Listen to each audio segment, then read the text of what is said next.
It ain't nothing like a fist full of cash or a bliss full of the hash that twists like a mustache from end to end, spread it like a rash. From talking through your Walkman or at your disco bash. Give me the Tim's Rumpelstiltskin brown, a metal face mask with a built-in frown, a mic to tilt down 100,000 pounds, and see how kilt sound like spilt milk, clown.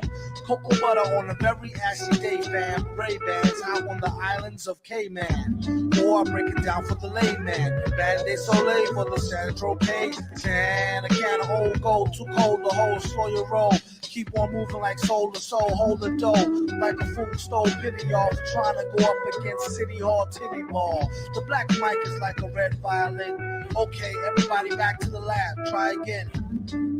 Rap game like a Leviathan, leave bad taste, killing my high like hyacinth. Stop kidding, middlemen need Ritalin. Hit me with the full tin and gin and I'm a kid again. Keep the bong light straight through the songwriting. The supervillain, aka the thong biting, is inviting all to the reciting that's dope and raw. Hoping all y'all come in peace and it's open bar. Tear the roof off this bum barrage clock by the end of the night. Spaz like shot spot. Spilt the shot, made the pen lines runny. An ill plot is 10 times Ben Stein money.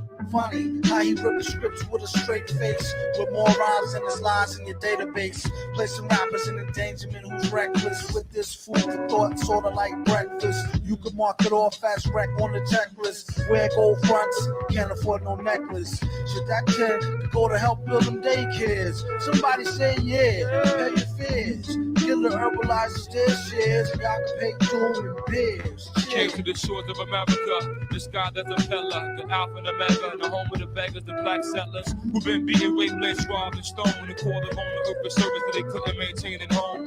This dates back to 1555, when they captured the first tribe of men, and piled them in a pen 50 feet high. They took them all on the 9,000-mile ride. And landed on the shore of a place they never seen before. We read about this inside the ancient books of war. Finders in stainless steel, stripped of their language, still survived the anguish of slavery, but still remain nameless. Separated to portions, and shaped by John Hardy Hawkins, and sold on the auction, taught birth control and abortion. Rulers of the first part became slaves of the first part. The devil's cursed God and reversed God, returned God the dog and made people search hard. Nobody came to the prophet, or deputy for rod. Short trauma, dropped our mamas off in Bahamas and Barbados to separated us from slave boats. Made our own brothers hate us. From Virgin Isles to Jamaica, Trinidad, Honduras, Haiti, Grenada, Bermuda to Cayman, into enslavement. Conquered more dips than the late Hannibal. Terrain gets too rough, I ride the beats like Willie Mammals. Smoking shit like Joe Camel. Fade to an inhale, 007, but you still got tail. Q scrambling device must have failed. Spies, thick thighs, and mics get nailed. Lies, deception, military prowess. Bad bitches, chores, and microphone powers. Chemical warfare and mortar showers. Once again blowing up shit like the Twin Towers. Poison rhymes for enemies or whoever devours. Holding shit down until the last hour. Worldwide famine. Poor people demanding that somebody do something soon. And let's examine the facts behind the violent acts, behind the daily gunplay, the cocaine and the crack. Thug season. What's the reason for the treason? Everybody wants to eat. Some gotta resort to thieving, believing that a hustle will help them get by. But for every one that gets over, another 100 will die. Will I succumb? Will my heart grow numb? Or will I save the world by using my mind like a gun? Seems a better weapon, cause everybody got heat. And know I carry mine. Since the last time I got beat, ain't nothing sweet. I turn a stick-up kid to a soldier, put him down with the cause, make him feel real bolder and more intelligent. Plus aware of the technology. The revolution is grab your shit and follow me. 2000 came and went, 2001 was crazy. People can't deal, fashion go back to the 80s. Got me thinking about my niggas, shrinking dark liquor, sparks flicker in my mind. My heart quicker, think about the time they tried to front on the kid. Up in front of Mega Evans, nigga Neil, Juju, set the D, rolled up like whatever you wanna do. Damn, nigga Derek locked down, Seth held the spot down, wonder how long he got now. Wow, if it happened today, who would ride? My man Junior got shot, Ray committed suicide, do or die, change the duo live, doing they thing. Rubik's is in Atlanta, LG, ready to bang. Cap lost his baby mama, Keeper lost the baby father. Enough to make you say why bother, but no, they tried harder, that's strength. And love to my nigga John. Soon as you come back, you back on, that's what it's born. Yeah, baby. Shit's about to jump off. For the bus, bringing my man from up north. For like 3 years when he got knocked. Since he got caught, pumped up like 5 new blocks. Hold it down for. Kept a nigga straight with money on the books. And they bitches is crooks who look out for other crooks. Took him shopping. Money in his pocket, he straight. Dropped him off at the wife crib after we ate. Out of state was the next move for me. Had to make that nigga chill for at least 2 to 3 months. Cause once it's on, it's on. He didn't. Peace out. Leave.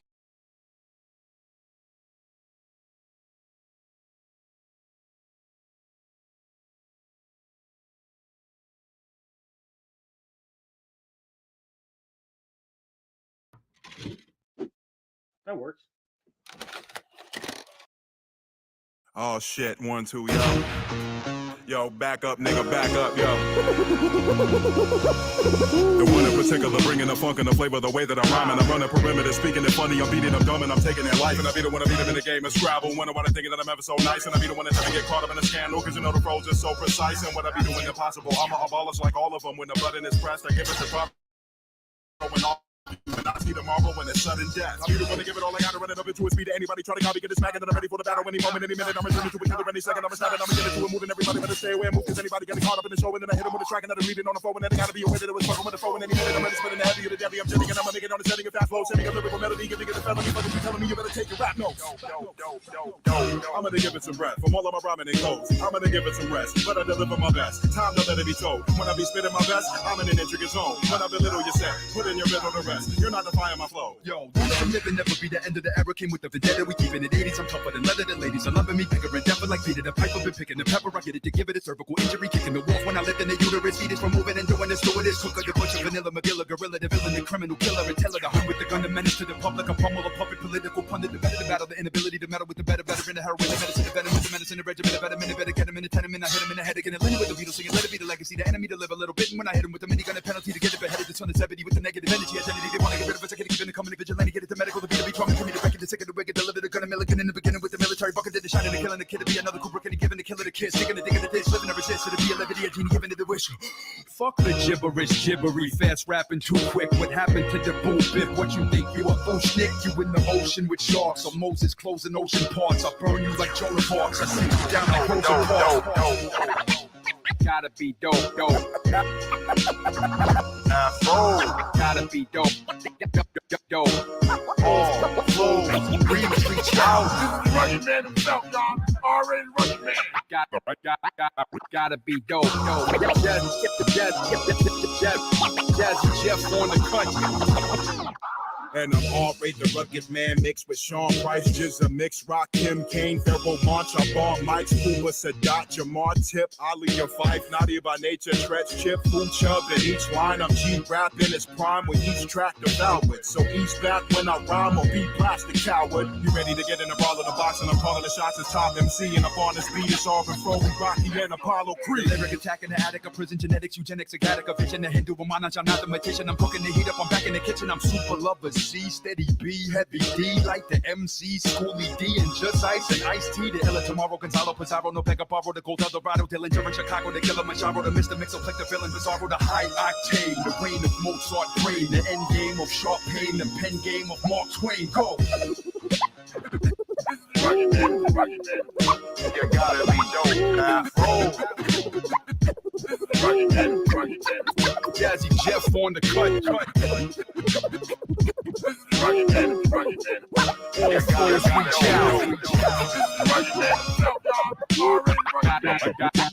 Gotta be dope. That's pretty dope. Yeah. You gotta be dope, Afro.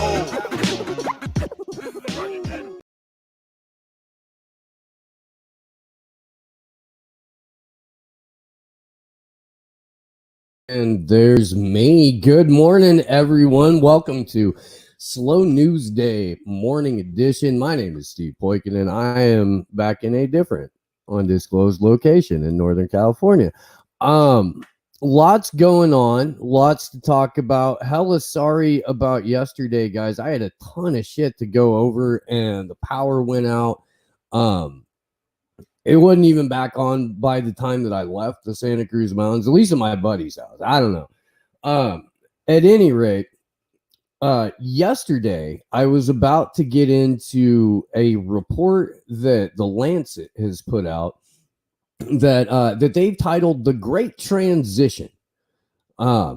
Anybody who's been watching the show for anywhere between 1 day and a couple of years has heard us talk about a lot of things that sound just like that. So we're going to take a look at the Lancet's version of Klaus Schwab's ideal paradise here in a little bit. We're obviously going to have to do that off YouTube. Another thing we're going to have to do off YouTube is go through all of the recent Pfizer whistleblowers' complaints and reports, bad data, all kinds of shit. Again, obviously, can't do that on YouTube. I do have a number of stories in the queue that we can do there. Yes, Warren, that was Kenny Rogers. That was. What else do we have going on? Run through the business real quick. The show is brought to you by Matrix Bars. Matrix Bars are 3.5 grams of psilocybin mushrooms per delicious chocolate bar. 4 incredible flavors. I'm a fan. I'm a fan. Whether it be at the micro or more macro dose level, shit works, tastes good. Chocolate is a wonderful delivery system. Give them a holler. Find out for yourself. You can scan the QR code up there in the corner, or you can DM them on Instagram or Twitter at Matrix Genetics, MatrixGenetix. You can donate to the show to keep it rolling. And boy, howdy, would we appreciate it. Via Cash App at Slow News Day Show, Venmo at my name, Steve Poikinen, or buy Sleepy Josh coffee.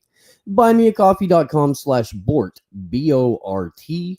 We also have, you should be able to order t-shirts. There was somebody that was telling me that was saying they were sold out. That was the pre-order. They should be available for order now.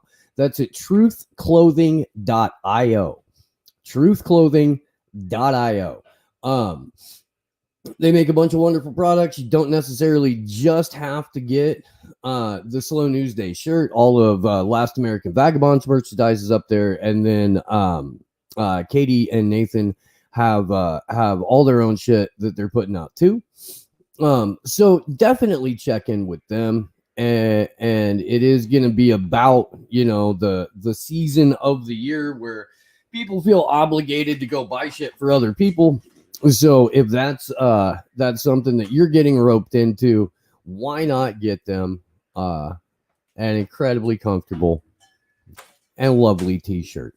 I think that's it. I'm probably forgetting shit. I know I'm forgetting shit. We got sticker packs, all kinds of stuff. Let's jump into it though. See what I got up here in the queue. Oh, that's right. Let's see. Well, okay, so a number of big things happened just in the last couple of days. The great state of Virginia has a new governor, Terry McAuliffe, longtime Clinton bagman, once thought to be a presidential contender.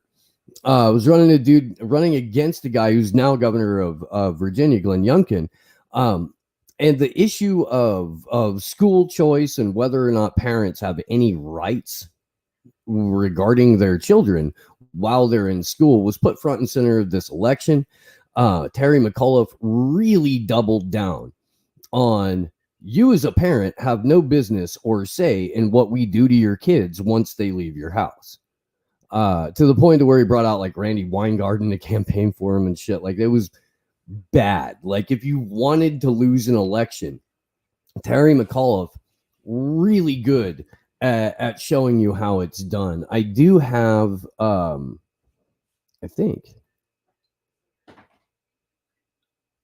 thought I did. Thought I had something on that. I think.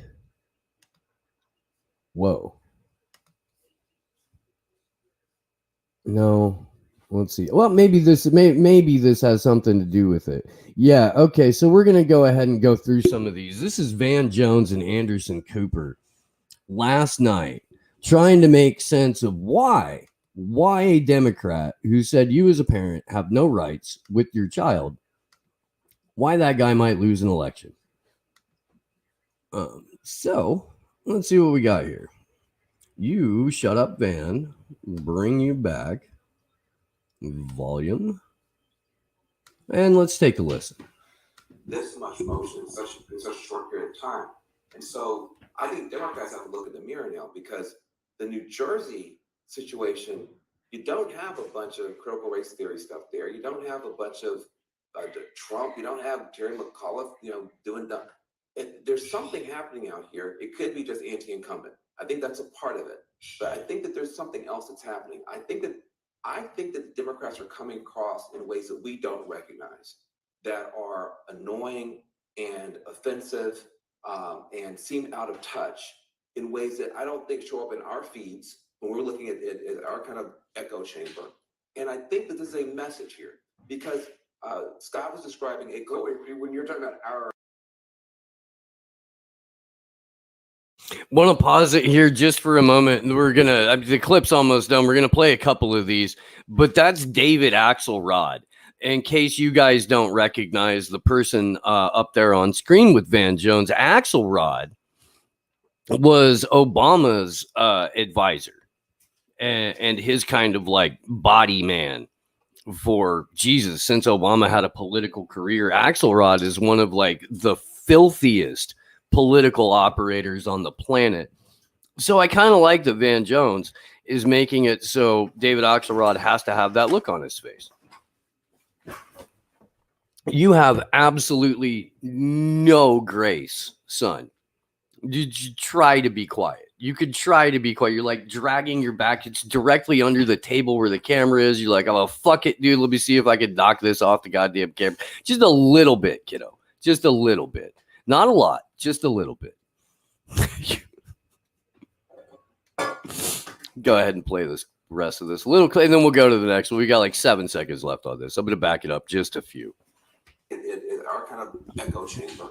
And I think that this is a message here, because Scott was describing when you're talking about you're talking about Democrats, because it seems annoying to a lot of people. I'm just saying this. It does seem annoying to a lot of people, Anderson Cooper, that your candidates seem to be focusing more on, we don't give a fuck about you. We're going to brainwash your children. Whether or not you want us to, it's what we do. We're the state. Suck it. Let's see what we got here. Yeah, and frankly, the right attitude, the humility, and listening yet to get them. I think that the attitude is important, Van. I mean, we've become, Democratic Party. What you've seen is it's become a more college-educated urban party in coalition with minority voters. And the messages tend to be moralizing. Like, I wanna play this back. I want to deconstruct this. Hang on. I'm going to start back from the beginning, because I got distracted in the chat because, of course, you see David Axelrod. Everybody thinks I want to hear Mike McRae do an impression. I would like to hear Mike McRae do an impression of Nazi Noam Chomsky ordering people on the cattle cars and ordering people into the showers. That's what I'm going for. But let's hear this bullshit again, because Axelrod, David Axelrod, it is just categorically wrong on every level, except for when he refers to his base as annoying and moralizing. So let's take a and frankly, the right attitude, the humility, and listening yet to get them. I think that the attitude is important, Van. I mean, we've become, Democratic Party. What you've seen is it's become a more college-educated urban party in coalition with minority voters, and the messages tend to be moralizing. It's like we are going to tell you, we will tell you what is right. We will, and It's not just that, David Axelrod. It's that the Democrats aren't just telling people what is right. They're telling people what is reality. They're telling people what is day and what is night. No, sorry. Remember that CNN fucking commercial with the apple and the banana, and like the people take this apple and the banana to put it, like that's what they're doing. See, it is flat out telling you that we determine what reality is. What did you want, dude? I don't know if I have another quarter. Or like a dime. If there's like loose change out there, dude, grab it. It's yours. If you need a couple of bucks, I will give you a couple of bucks before you go to school. Okay. Let me know when you're walking out the door. I'm trying to do a show right now. Or get on camera with me. Either way, one or the other, because this isn't working.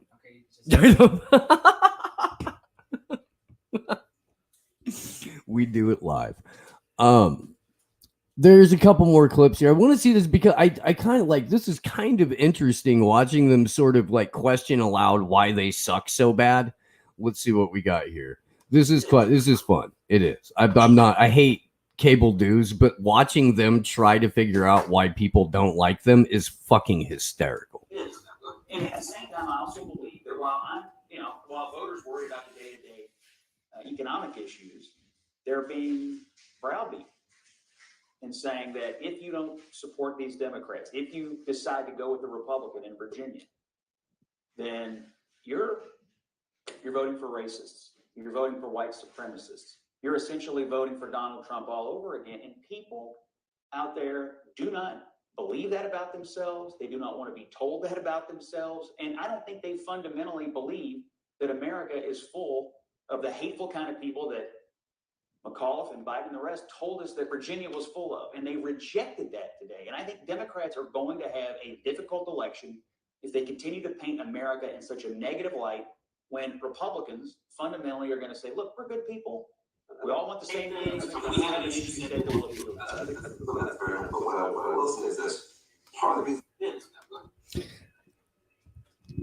I mean, honestly, if you're campaigning on you fucking idiots don't know what is good for you, you plebeians aren't. You don't have the mental acumen to make good decisions.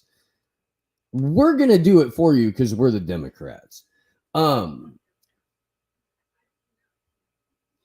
Watching these postmortems take place, knowing that within 48 hours, the entire conversation is going to be about how Glenn Youngkin is a racist and how Donald Trump helped run a racist insurrection campaign in Virginia and how Virginia's long-term racism is what made this possible. Let's completely disregard the fact that there's a female black lieutenant governor in Virginia for the first time ever because she's a Republican. We haven't even got there yet. Let's see what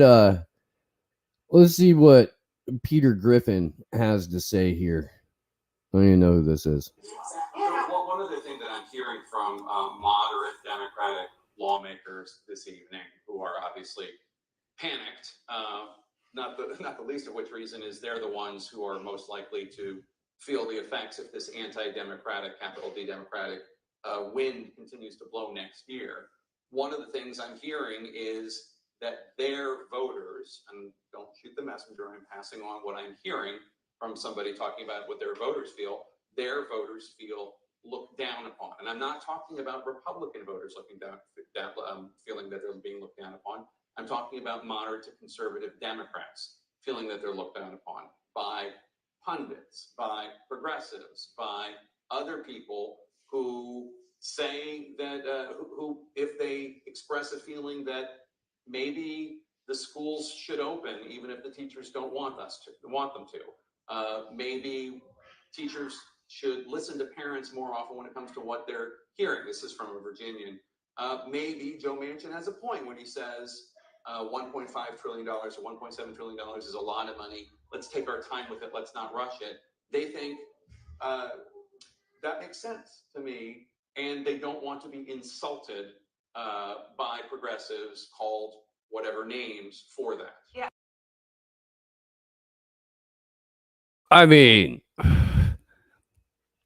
I don't know too terribly many people who, well, Michael Tracy maybe wakes up every morning waiting to be dragged by somebody online. Couple other people that I'm definitely not going to give any fucking airtime to. Fucking sad little fucks. Maybe we got one more here, and I want to, like, I'm showing these because it's so wild when they have these postmortems after a prominent liberal loses. They try to come up with all of these excuses. Maybe people are just anti-incumbent right now.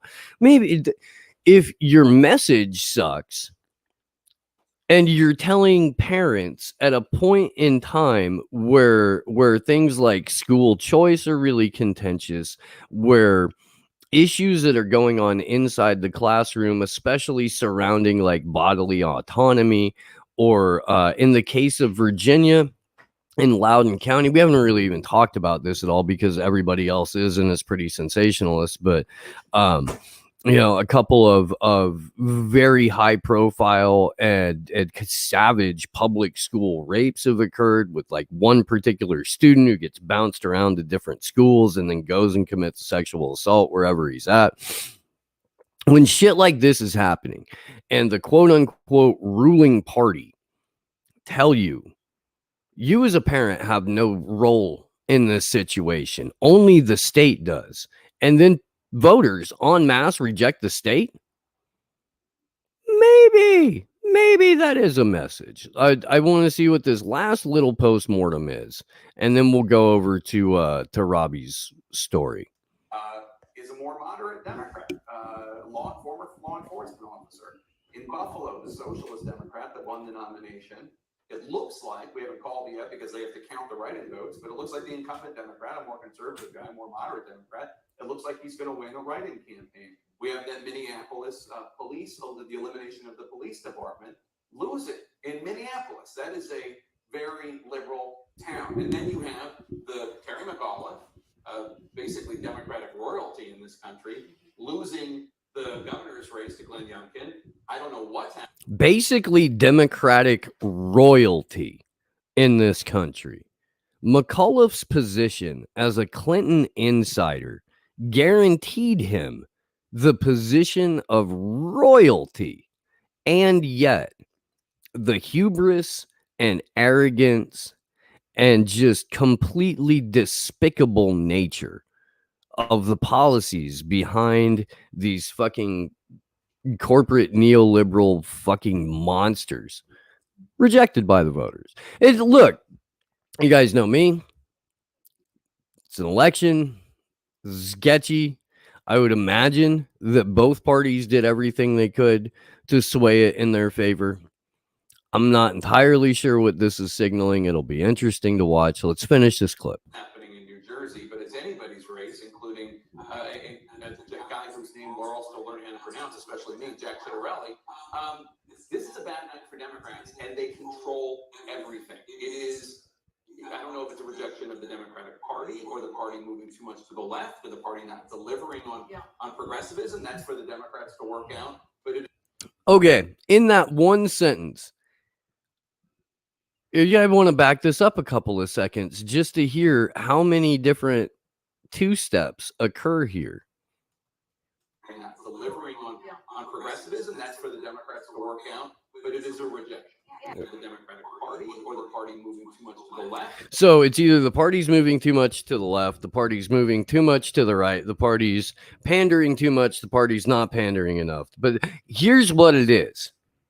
We live in an untenable, corrupt, centralized system that only rewards sociopathy and more corruption. When you put a good person, let alone the type of narcissistic maniac that normally runs for political office, into a position of perceived power like that, their sole motivating factor from that moment on is to retain that power. On the off chance you get a Cynthia McKinney, the machine does everything possible to get rid of the anomaly. The anomaly being a genuinely good person who cares and wants to use this particular vehicle as a way to bring about positive change in the society in which they live. That's not what the American political system is designed to do. It's designed to reward the most corrupt and craven amongst us. Let's see. Yeah, no, the moving too much to the left thing is just hilarious. And look, I will say this, the fucking woke nonsense that's coming, that, okay, by the time it's retarded when a campus Marxist or a fake anarchist comes at you with the woke shit. That's just silly. It's silly. It's laughable. You know, they don't mean it. And even if they do mean it, you know, they're so fucking misguided and harmless that it's not really going to affect you. But when corporate neoliberal idiots start legislating this woke nonsense and start making policy out of the like performatively progressive nonsense, of course voters are going to reject it because it's anti-sense, it's anti-human, it's anti-fucking reality.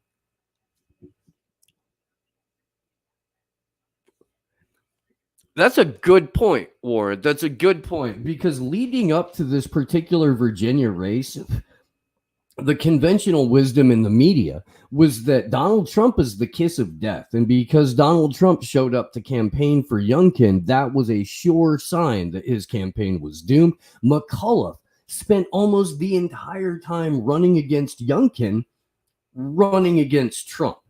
You hardly ever heard about Glenn Youngkin in a Terry McAuliffe stump speech. You only and always heard about Donald Trump. Running against Donald Trump may not... What the fuck's going on with my camera here? Weird. Hang on. I'm going to switch ports for this.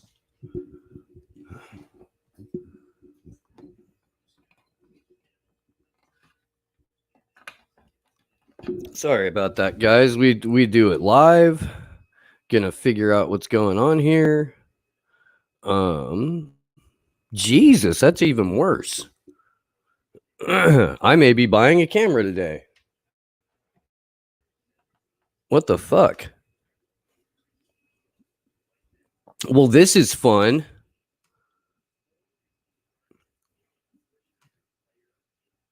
You know? This is a lot of bullshit. Well, I guess for a while we're gonna see what happens with the audio only. I may have to buy a camera today. I'm gonna try and get some stuff up on screen here for you, so it's not just the whatnot. Motherfuck, dude, that pissed me off. Share screen. MCSC colleague, the best finance on the planet, my friend yours, Robbie, has been one of the only people on the planet to cover what is now officially the largest gasoline spill in American history. Let's jump right into it.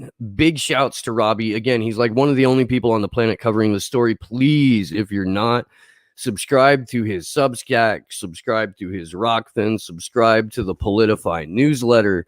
The North Carolina Department of Environmental Quality filed a complaint in Mecklenburg Superior Court seeking injunctive relief against Colonial Pipeline Company stemming from the 1.3 million gallon pipeline leak in Huntersville last August. The complaint aims to make the state judiciary to compel Colonial to provide a laundry list of data to regulators, most of which the company has repeatedly refused to provide, such as an updated overall volume estimate of the release, which stands currently as the second largest inland pipeline at spill. And North Carolina Department of Energy Quality believes it will surpass the previous record of 1.68 million gallons in Minnesota in 91, also a Colonial pipeline spill. The motion document filed in court yesterday morning, states that Colonial has failed to provide the department with statutorily mandated essential information of the size of the spill, adding that such information is essential to the planning and directing cleanup activities and abating the substantial harm to both people and the environment. DEQ also asserts that the companies failed to adequately delineate the vertical extent of contamination, which means how deep the contamination is, and even goes as far as stating Colonial is using their cleanup equipment lackadaisically. Colonial is not operating the hydraulic control wells site to the maximum feasible extent. The spill in Huntersville occurred in August 2020. We know that. Because of Colonial's outdated leak detection method, the leak was active for days, possibly weeks, prior to being detected and repaired, leading to a saga involving state regulators asking questions that Colonial claims they can't answer. According to the complaint, Colonial Pipeline is still pulling petroleum out of the ground at an average of 1,000 gallons a day. And at the time of the complaint's writing, more than 1.3 million gallons of gas had been recovered from the site. It's also worth mentioning that in their most recent report on the spill to federal regulators prior to the settlement, Colonial had stated they had lost approximately 170,000 gallons. And even if that number is conservative, it could still place the current known volume at up to 1.47 million gallons. Another interesting allegation is one regarding a discrepancy about some of Colonial's filing procedures. According to the court filing, Colonial Pipeline has provided regulators with documents from off-site facilities which detail the volume of petroleum being moved away from the spill site and into the facility's possession. However, these facilities are reporting volumes that exceeded what Colonial themselves had reported to the state. To date, Colonial has not adequately explained the reason for this discrepancy. Is my camera still doing dumb shit? We're going to see what happens here. Let it ride out a little bit. Go back down here. North Carolina Department of Energy Quality. See you, man. Have a good day. Also alleging that Colonial has failed to adequately investigate the extent of contamination from polyfluoroalkyl substances resulting from the discharge and the company's ensuing cleanup activities. These substances used in this case as an explosion suppressant have been shown to be harmful to humans, with growing consensus that they could lead to various illnesses, having been found linked to conditions such as thyroid disease, liver damage, and even cancer in some cases. Per the court filing, DEQ requested Colonial perform tests at the site to determine if PFAS were present. It's the polyfluoroalkyl substances, a request which Colonial allegedly resisted, so the company decided to do it themselves, adding that while there are no current health-based regulatory limits for most PFAS, the concentrations discovered in some drainage and stormwater ditches around the site were higher than the EPA Drinking Water Health Advisory amount, which again, you guys, it is amazing to me that we have things like allowable amounts of poisons in our water. I don't like that. It does not make me feel good. Let's see what I have over here. I thought, oh, that's right. Here we go. Before we get to go all the way over to the YouTubes, where's the goddamn video? Yeah, I'm gonna play here a little like loop of some of these folks. Okay, so let me set it up a little bit. Remember, like, I think it was last week, or maybe it was the week before, I had Magnus and Clint on, and we were talking about the IRS, and we got that article about Biden's comptroller of the currency pick on Morova. And in there a little bit, there was a moment where we had showed a clip of Jim Caviezel at a QAnon convention quoting Braveheart and then talking about picking up Jesus and swinging him like a sword or some shit. It was weird. I remember that. So there was a thing in New York yesterday where there was a whole ass crowd that showed up waiting for the return of, I'm not even kidding, John F. Kennedy Jr., who, if you recall, died in a helicopter crash like 2 decades ago. But according to the Q-tards, JFK Jr. just been hiding, about to come out. I'm gonna play this clip here real quick, and maybe a couple of more. We'll kick around thank you. We'll kick around the Q crew for a little bit, and we'll jump over to Rockfin and we'll dig into the Pfizer stuff and the Lancet stuff. And yeah, let me full screen this guy, mute me, and push play.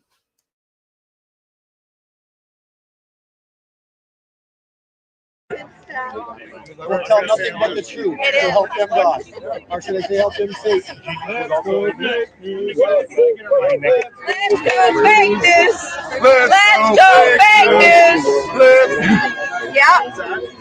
No, he's with WFA. You know the mainstream media, especially that TV station, like maybe in the country, you know, when you got full control over that, it's like, wow. Will tell nothing but the truth to help them God. Or should I say help them Satan? Let's go fake this. Let's go fake this. Yeah. So they're fun. They're fun. They're waiting for John F. Kennedy Jr. And JFK Sr. to reveal themselves. Both Kennedys. This is cartoonish. Absolutely cartoonish. As far as I can tell, the resurrection and return, triumphant or otherwise, of John F. Kennedy Jr. has not occurred. If you've got friends that actually think a long dead member of the Kennedy family is about to, I don't know, come back, not quite zombie style, to bury the deep state. I don't know, dude. I guess send them this way, but I'll probably just make fun of them. I have one more story I think I can do here on YouTube, and then that'll do it for this particular section of the show. Something I wanted to talk about yesterday. It's something that we've kind of been dancing around, or at least covered lightly, and that has to do with the semiconductor shortage. You guys have heard us talk about the fact that there are 2 semiconductor plants in Taiwan that account for around 2/3 to 65% of all semiconductor production around the planet. This is about to come to a head because that semiconductor shortage isn't fucking going anywhere. I need to put a full cartridge in that weed pen. Yeah, no, me too. Right. Supply chain shortages are starting to reveal many geopolitical dependencies on external actors for different resources and the overall fragility that those dependencies can create for any given nation where supply chains are stressed. All it takes is for one little domino to tip and problems cascade through the entire system. It should come as no surprise. The nations are starting to view these compounding problems as national security issues and responding accordingly. For instance, the U.S. Department of Commerce under the Biden administration has become very involved recently in addressing supply chain issues, specifically in the context of semiconductor shortages. As far back as April and May of 2021, it has been meeting with semiconductor companies involved in different points in the supply chain to better understand and address the issues underlying these supply shortages. In the wake of the most recent meetings in September, the Commerce Department set out a request for information to all semiconductor companies across the entire supply chain in order to gain more insight into the specific bottlenecks and flows of the supply chain as a whole. It wants to know where companies fit in the supply chain, the node nanometer size of their chips, the type of chip or products they produce, estimated sales, backstocks products, blah, blah. It is very comprehensive. It's a very comprehensive request, essentially asking for everything there is to know about companies' products, sales, stock numbers, and anything related. Effectively, what it is trying to do is establish a baseline for a live view into the logistic flow of everything from fabrication to product packaging and delivery. This request has been met with serious backlash in both Taiwan and South Korea, you don't say, highlighting the massive geopolitical importance of chip fabrication capacity in the global economy. Here's what I want to talk about, though, is how it's going to affect crypto. Because so much of like the whole independent media economy is crypto based. Semiconductors are the oil of the digital age. Every nation is going to need their own national security plan around semiconductor supply reliability, in the way that they have plans around energy reliability. It is a reality that cannot be put off acknowledging any longer. So what does any of this have to do with Bitcoin? ASICs. Mining hardware is useless if you don't have the energy to power it, but energy to power miners is also useless if you don't have miners themselves. As far as 7nm or under fabrication quality goes, cutting edge, the only games in town are Intel, Samsung, and TSMC. This leaves companies with a lot of political weight to throw around in terms of manufacturing cutting edge ASICs.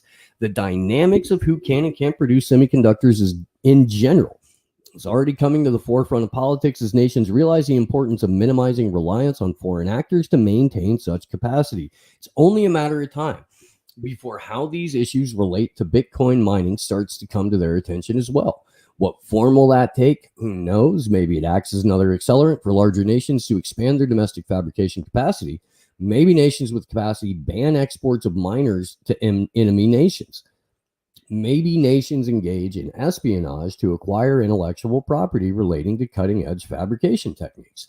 Whatever form the realization takes when it happens, it will happen, and the effect on the mining ecosystem will be very interesting to say the least. If mining production gets banned in certain countries, that is to say, if a Bitcoin or Ethereum miner is no longer allowed to generate for a quote unquote hostile nation, I mean, that's how you interrupt the flow, and that's how you corner a trade market.